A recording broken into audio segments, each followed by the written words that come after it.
Olá, Malaquias, no capítulo 2, verso 10, vai dizer assim: Não temos todos um único Pai? Não fomos todos criados por um único Deus? Por que então quebramos a aliança dos nossos antepassados, sendo infiéis uns aos outros?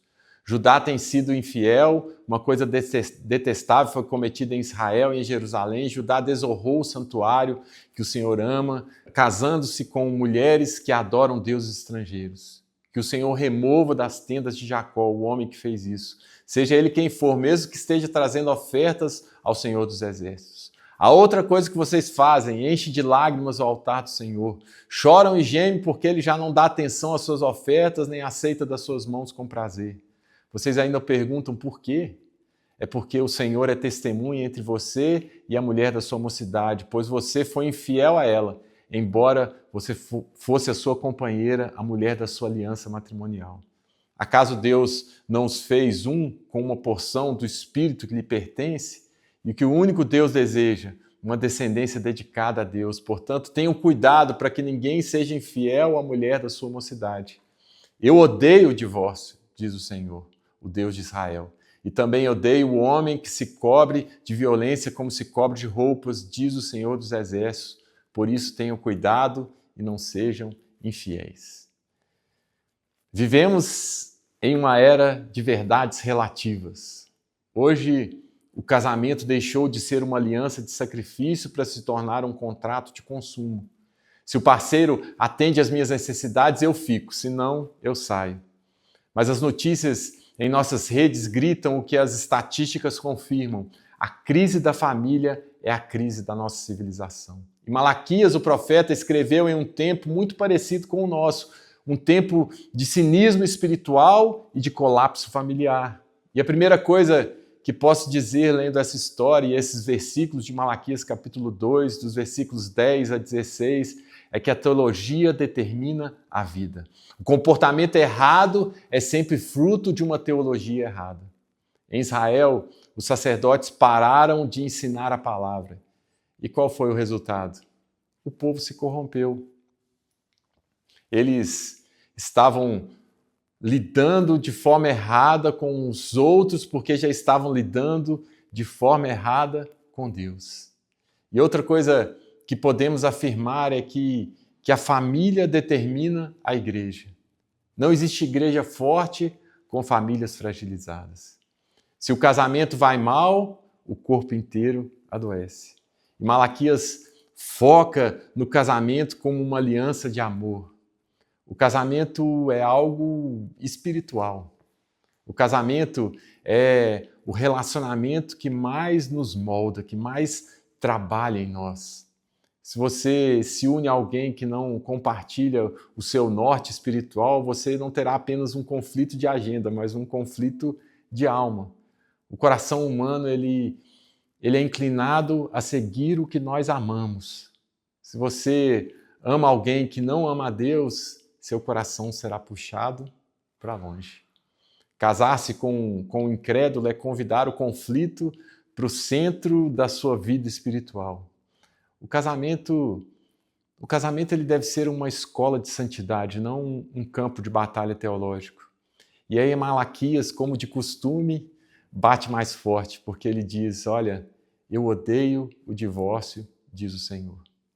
Mas precisamos entender o contexto aqui. Naquela época, os homens estavam descartando as suas esposas da juventude para casar-se com mulheres estrangeiras, mais novas, e sabemos que o divórcio não foi instituído por Deus, ele foi permitido por causa da dureza do coração humano. Não é uma ordem, é uma concessão dolorosa. Uma vez eu ouvi uma comparação falando que o casamento tem que ser como uma partida de frescobol e não como uma partida de tênis. Porque no tênis, um joga para fazer o outro errar.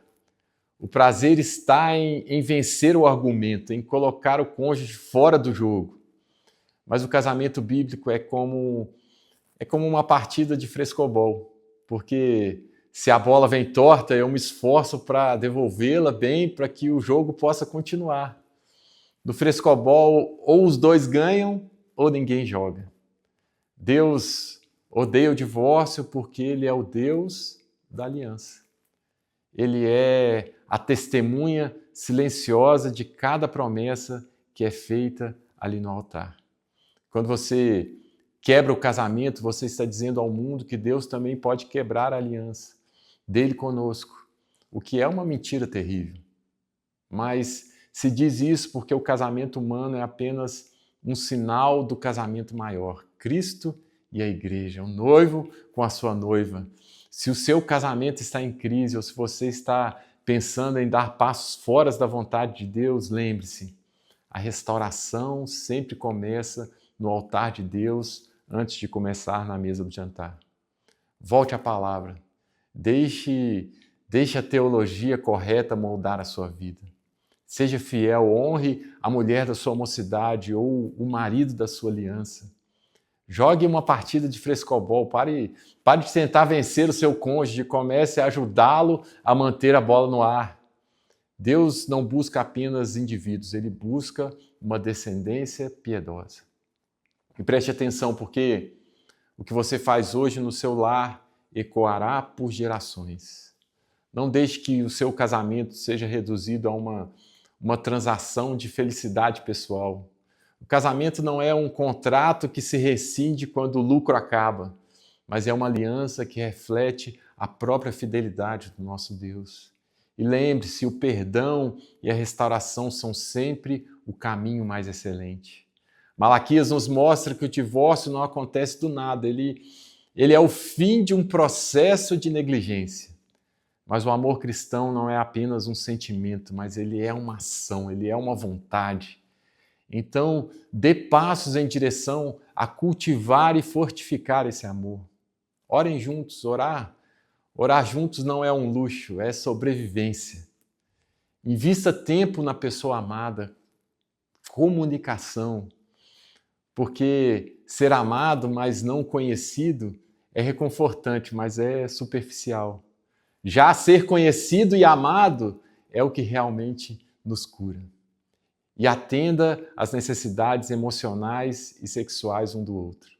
Fazer isso não é uma obrigação legalista, mas é um ato de adoração.